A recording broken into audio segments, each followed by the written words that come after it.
Good morning, everyone. I'm Kevin Allen, joined by my usual broadcast partner, former NHL defenseman Tom Laidlaw, who played 11 seasons for the New York Rangers and Los Angeles Kings. This is the Laidlaw and Allen Report. Come to you twice a week to talk all things hockey, plus cooking and other worldly events. Today we're a little bit early because I have grandfather duty. I've got to get out of here and take my two of my grandkids. Terry, my wife, is taking the other three home to Chicago. I'm taking the other two home. And that's why I want to launch the show, just because I don't really have an answer to this, but anyone who has traveled lately knows that the airlines are having multiple problems getting people to and from. And my three adult children and their spouses went on a hiking trip to the Great Northwest, taking several long hikes on a daily basis. And yesterday they came home, and one of them got out at 4:30 in the afternoon after a 4-hour delay, and then the other two children and their spouses didn't get out till after midnight Pacific time. One of them is not home yet. One just got home a couple hours ago. And I'm just wondering out there, does anyone have any theories on why this is happening? It's the summer, so it's not all weather related. I'm sure there's some weather related. It's just, do we just have a lot more people than were anticipated traveling? What is the issue with travel? Why is it so difficult to get? Well, our good buddy, Mr. Ron Greshner, called me he gets rants going once in a while. A couple of months ago, he had a rant going, and his theory was that it sounded like it was based on fact that it was a shortage of pilots and flight attendants and everything, that there wasn't enough pilots. And again, they cancel the flights and they blame it on weather or mechanical issues, but they say that it's just not enough personnel. Yeah, I think they're affected like anybody. A lot of restaurants I know have reduced their hours because they don't have enough. There's a manpower shortage, to be sure, and there's been a reshuffling in the job market because the minimum wage, not by legal decree, but by supply and demand, has gone up. So a lot of people in the restaurant industry, because that's hard work. When you're in the restaurant industry, and there are a lot of people making a lot more money doing a lot less work, or less stressful work, and they're not tip dependent. They get a wage they can count on, and so forth. They've moved out, and that could be true of pilots. Maybe some of them retired during COVID. Maybe a lot more of them stayed in the military. That's where you usually get a lot of pilots. So, that's as good a theory as I have. And COVID is rearing its head again.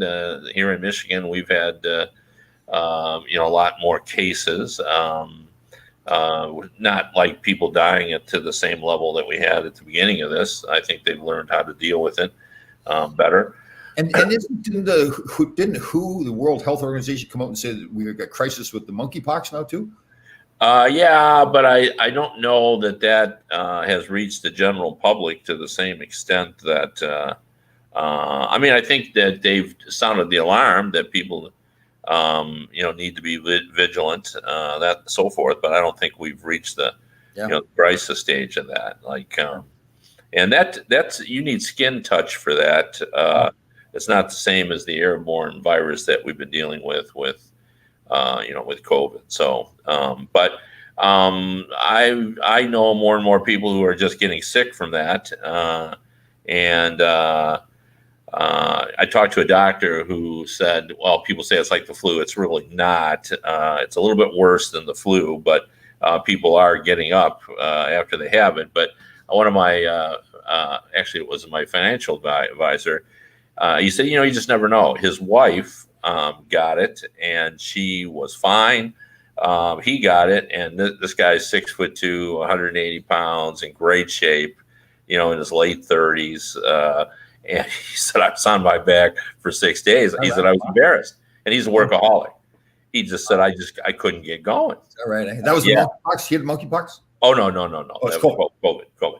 No. But he just said he just couldn't get going. And once it ran its course, he was up and at 'em and fine again. But so we're seeing more COVID. I'm sure that's impacting that as well. But I mean, the government's attitude is a little bit different now. I mean, they're saying, look, we got to move on with COVID, and we have, we don't have 3,000 people a day dying. I mean, it's still, if you're one of the 371, it's still a crisis in those families. But totally. So far. But anyway, I just wanted to bring that up. I'm sure people are going through this. Give yourself a little time if you're taking try to be less stressed by it. Kind of count on the fact that if you're going to start work on Monday, maybe you ought to fly home on Saturday. Because I think that's, my son, I think, was going back to work. He's a occupational therapist, so I wonder whether he made it, because they didn't get home until 5 o'clock this morning. So, oh, is that right? Wow. Yeah. So I'm not sure what that. How was the hiking? The hiking day was fabulous. From what I've been told, I haven't had a chance to talk to them yet, just by text. So are they pretty regular hikers?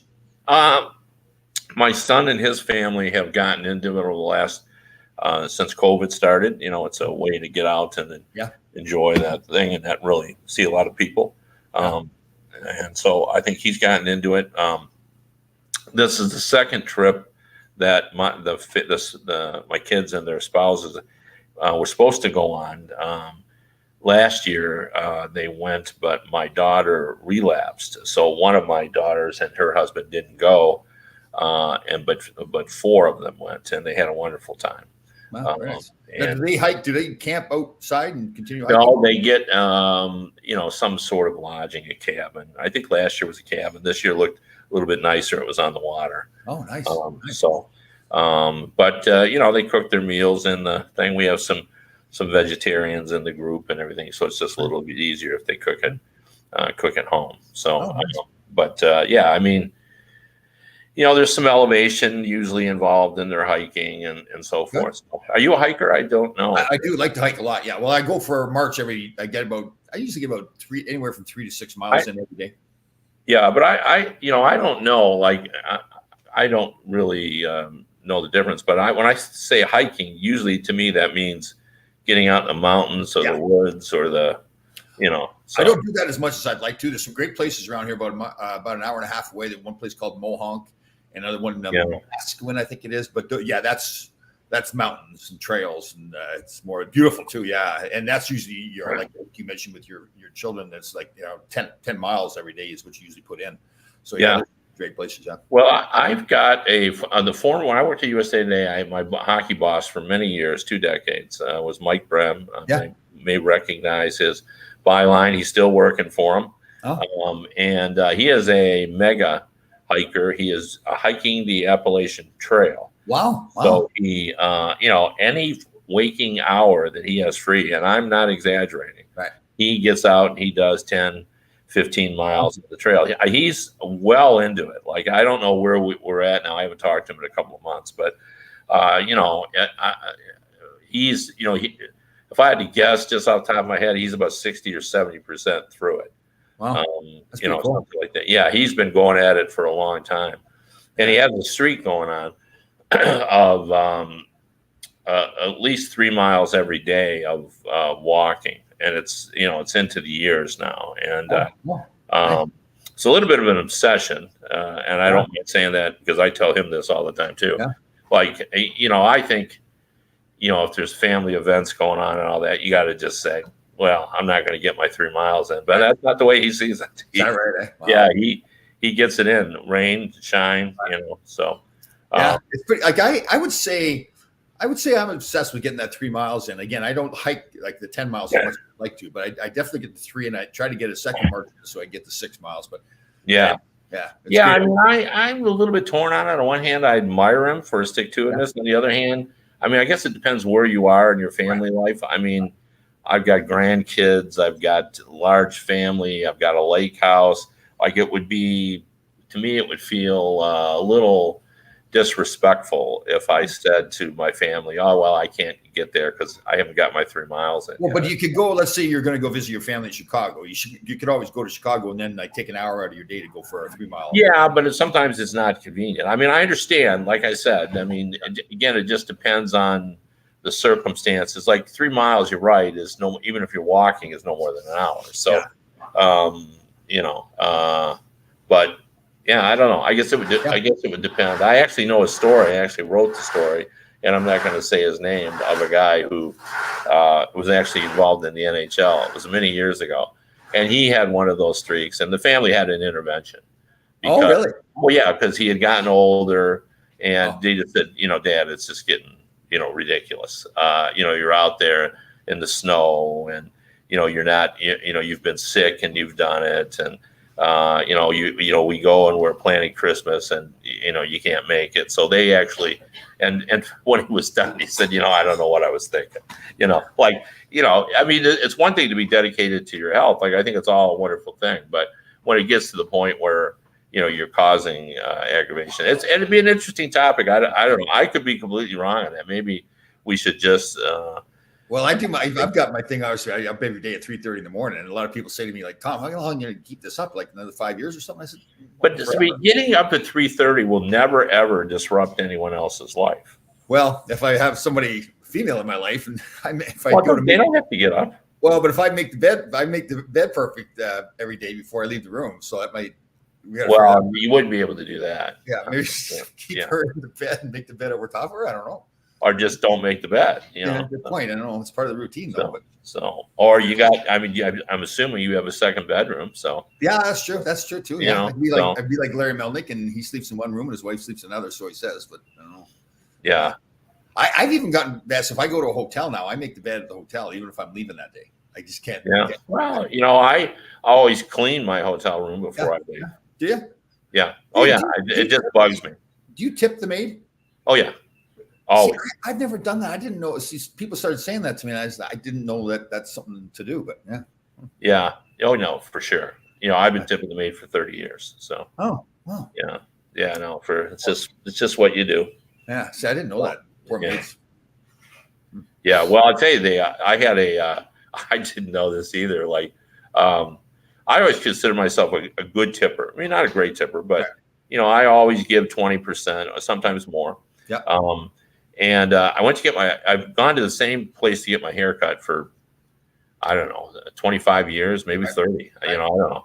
And I've had the same people, and always in the latter years, it's been $16, and I always give them a 20 and call it good. And I always thought, you know, that's got to be a pretty strong tip. Right. And then one day, I mean, it's gotten so that place is always busy.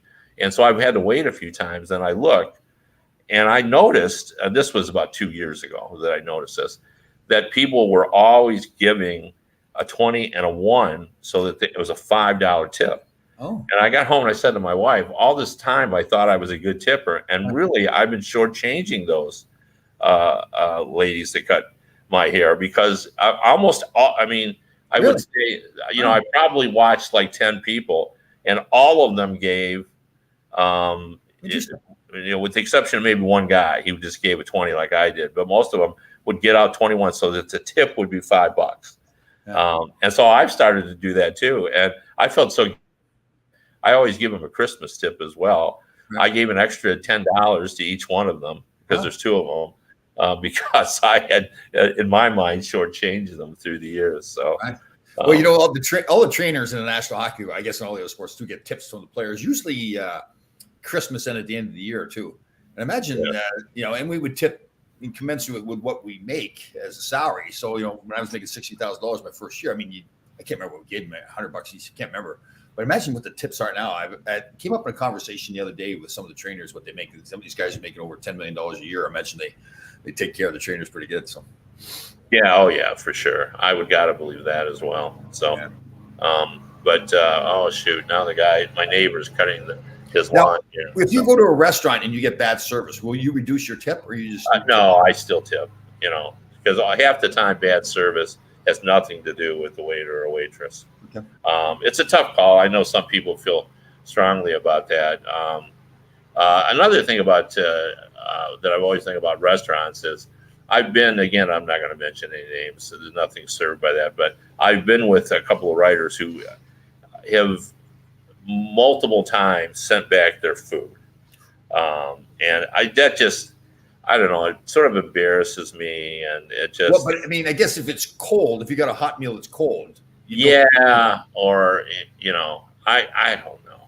It just didn't, whatever the problem was, and I don't recall. It just didn't seem like that big a deal. And this guy is known for that. Like before we even went out, one of the writers said, the only problem is his ex is going to send his food back. Oh, really? He's got the reputation. Yeah, like he's just now. Again, I think you're right. Like if the meal just is prepared improperly, if you have some sort of issue that you don't eat eggs and they give you eggs, if it's just cold, yeah, I think so. But it didn't feel like that. It felt like he just wanted to be contrary. One of those guys. So, okay. Yeah. I mean, that's how I felt.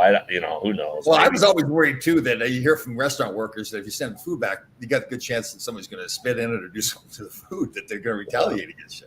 So, yeah. Anyway, well, we've gotten off the thing. I do have some hockey I really wanted to discuss. Obviously, we have had a mega trade since the last show, and a 1950s style trade. The great Matthew Tkachuk. And I'll put quotes around great just because I think it's fun to talk about the Tkachuk boys. But he's an exceptional player. 42 goals, difficult to play against, abrasive.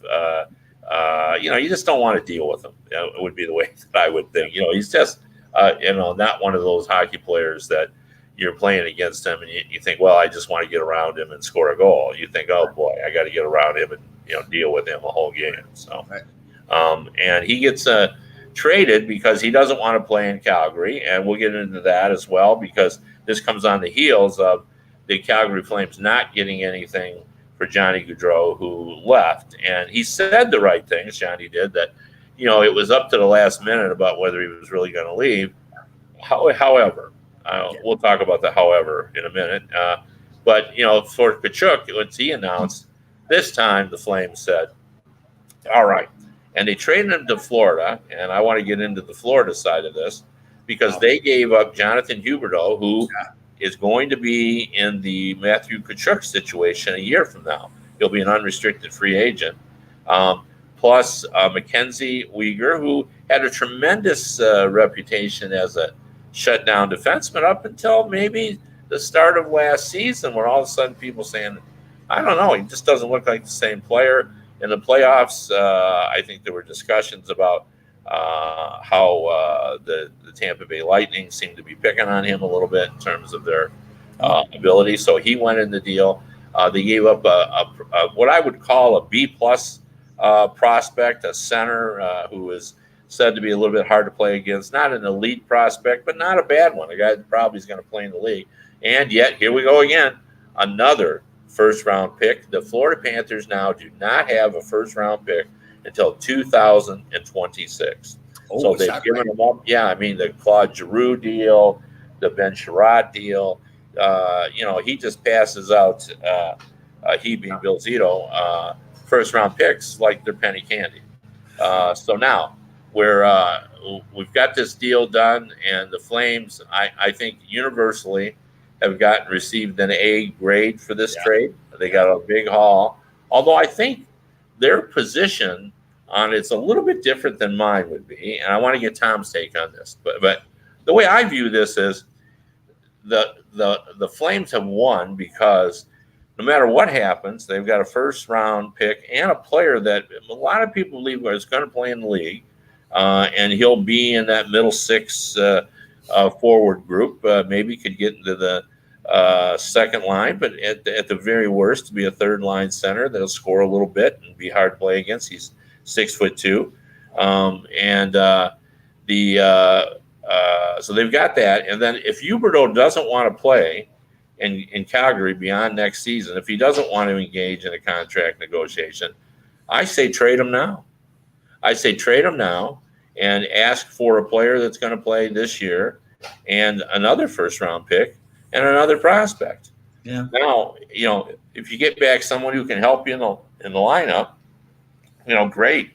And Mackenzie Weegar, they needed a defenseman. Play him now. I don't know. I wouldn't fool around because if you put him in the lineup and he gets hurt, you'll get nothing for Huberdeau, and then he's going to leave, and then you're kind of back where you were. Now, you still have the first-round pick, But I think Kachuk was worth more than that. So I would trade him. I'm not sure they're going to do that though. I think they're going to just play him and see what happens. So and he scored more points than Kachuk. Now he's a different player. Kachuk, like you mentioned, he's got that edge to him. There's no question. But Huberdeau's a heck of a player. I guess they're trying to. I agree with you. I don't think they are trying to trade him. But I agree with your logic there. And you said that the same thing about Kachuk in our last show. I think before he got traded, that you would trade him now. And obviously they were listening to you. So I think Kachuk is one of those rare players in the league that is a skilled player, a gritty player, a leader. I just, so I think, to me, I like what Florida did to get him. Did they give up a lot? Yes, they did. But again, like you mentioned, Huberdeau could walk. I kind of question what the logic was with Calgary to take on another player that was in the same situation as the player they just traded. But listen, I'm assuming again, Kachuk did not have a no trade clause or no movement clause, so he wasn't technically in control of the trade. But he really was in control of the trade because he could just say to the team that was going to trade for him, "Listen, don't bother trading for me. I'm not signing with you." He obviously, based on his comments on the fact that he signed a long-term deal with Florida, he gave Florida the information that yes, he would sign a long-term deal with him. So I think that kind of hamstrings Calgary a little bit, in that they were limited to the places where they could trade him. Again, he did not technically have a no trade or no movement clause, but he really did in essence, because he would just say to the other teams, "I'm not signing with you." So I'm assuming they said to him, "Okay, who do you want to play for?" Florida was on that list, and I'm assuming that list was not huge. It was probably the comments he made was that he wanted to be in Florida. Now maybe that's nice comments to make after the fact, but it looked like that's where he wanted to go. Well, no, I mean, he had a little short list of teams he wanted to go to, and Florida was on that list. I believe Dallas was on that list. St. Louis was on that list. A lot of people thought he was signed, sealed to go back home to St. Louis.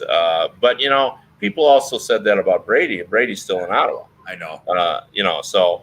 And again, we talked about that. To me, that logic, and I've mentioned that in the past too, and you're right. It sometimes, Tavares wanted to go back home to Toronto. That was a dream for him. But in a lot of cases, it ends up being a real pain for guys because, the demands, like the kids you grew up with in school, your friends, your family, they don't realize all the demands you have as a player, and that the time sometimes you just may want to go home and do nothing, and instead of you're lining up tickets for everybody, and you don't want to be a bad guy.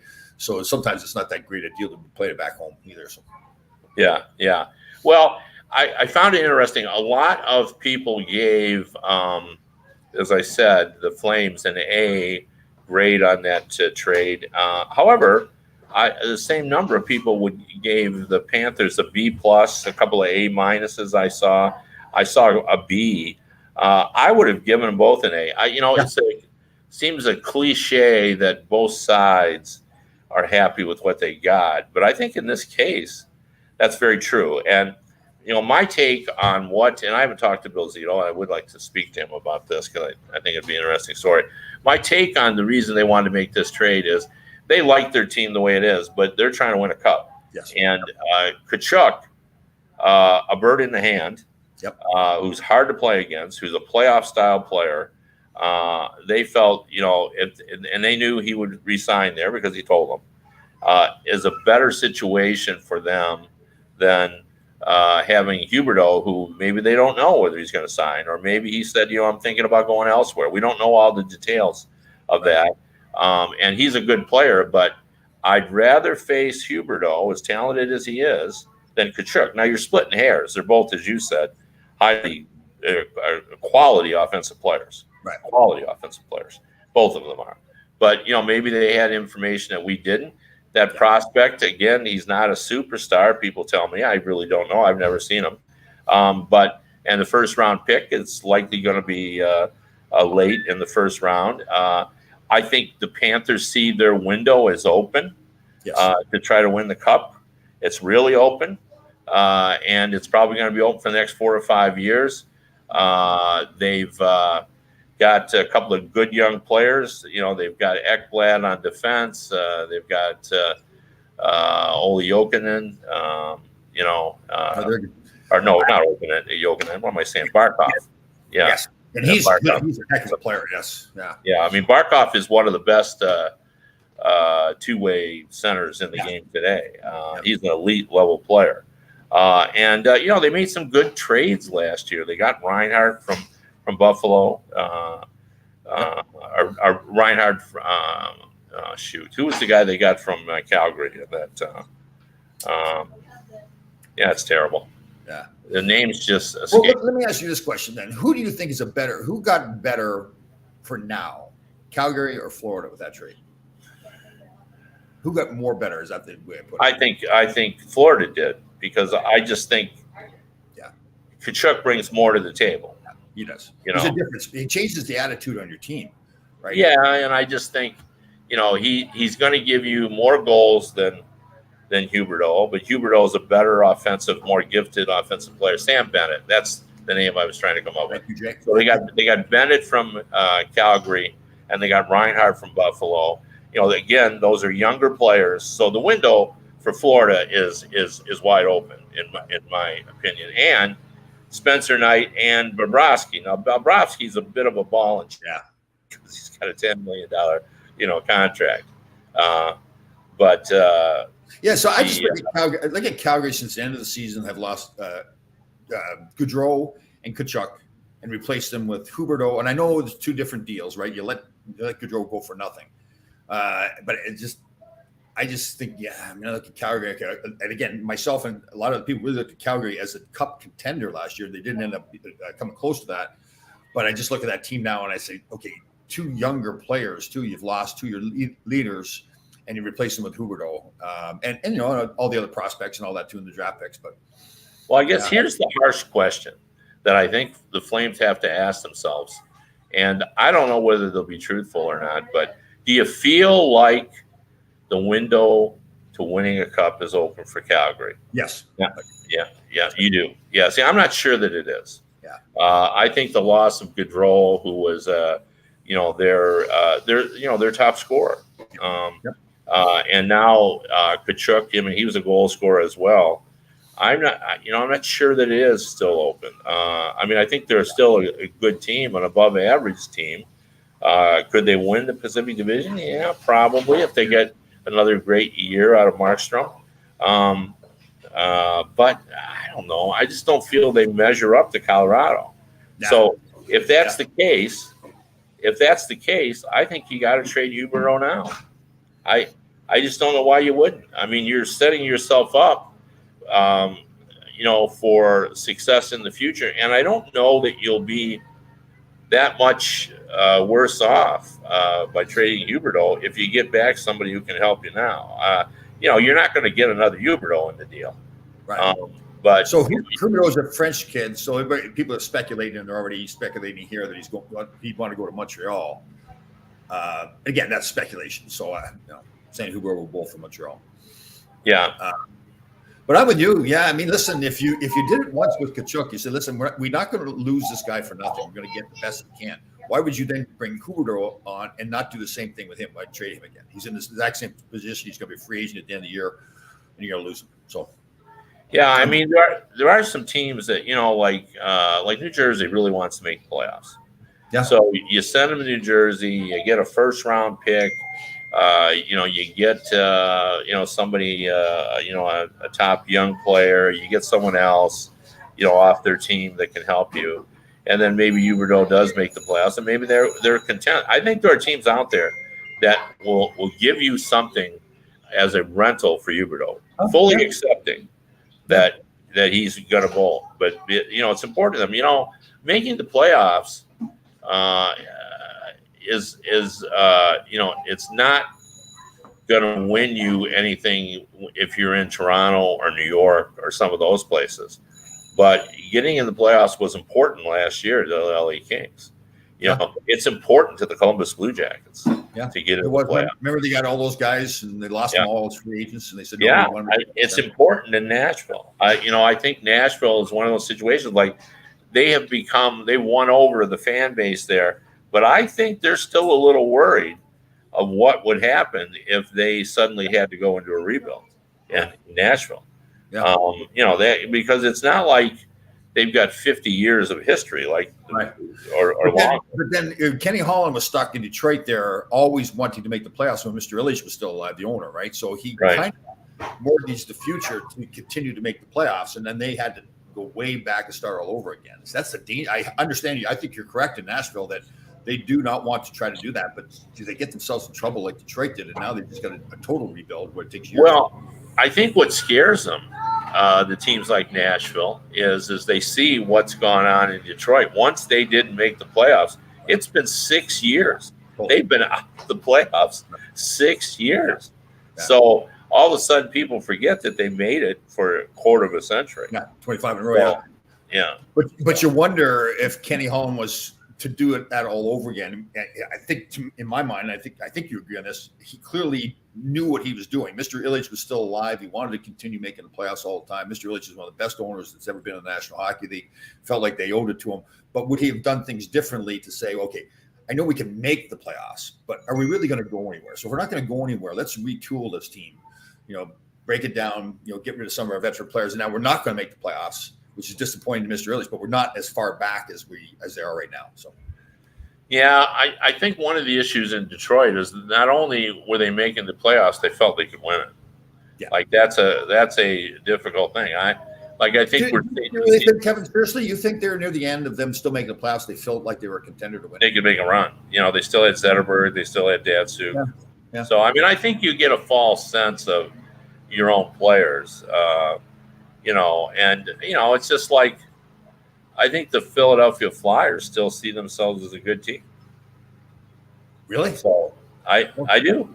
I don't. Do you see them operating like a team that's rebuilding or resetting, or do you see them as a team that's trying to get in the playoffs and win? I see them lost. I don't think there is. Well, that's what I'm saying. They don't see themselves as a rebuilding team. I know, but geez, that's a mistake, right? I mean, well, yeah, it may be a mistake, but that doesn't change the reality. Yeah, I know. Listen, I'm not doubting you at all. You're right. I just think that they're a rudderless ship there. I don't think that they understand what they're doing at all. The decisions they made on coaches in the past, bringing in players, trying to say that they were like, even like the whole, the former Ranger player that they got from Winnipeg, they traded for his rights before they knew they could get him signed, and then they're in a bind. They gave up players to get him, the big kid, Hayes. I just think there's a lot of things. They hire coaches that now the coach like Alain Vigneault before was a totally different coach than John Tortorella. So now they're shifting gears with what they think they need. I just don't think, to me, that they've had any kind of leadership there. And again, all the rumors you hear is that it's Cam Atkinson as one of their players that was running the ship there. To have a successful team, it's the general manager has to be the general manager with making decisions on what's right for the team. That's my thought on them. Well, how about John Tortorella has already stood up for Anthony DeAngelo. He stood up for Chuck Fletcher, said he was ticked off when he was a little bit stronger. Yeah. He was ticked off that fans are on Chuck Fletcher, who's trying to do the job, according to John. So, John Tortorella is loyal. Totally. Absolutely. Yes, he is. And, players, that's why players end up liking him. He doesn't, people who listen to the show know that I like John Tortorella too. I think he's a very honest guy. He's not everyone's cup of tea, but I think players appreciate his candor.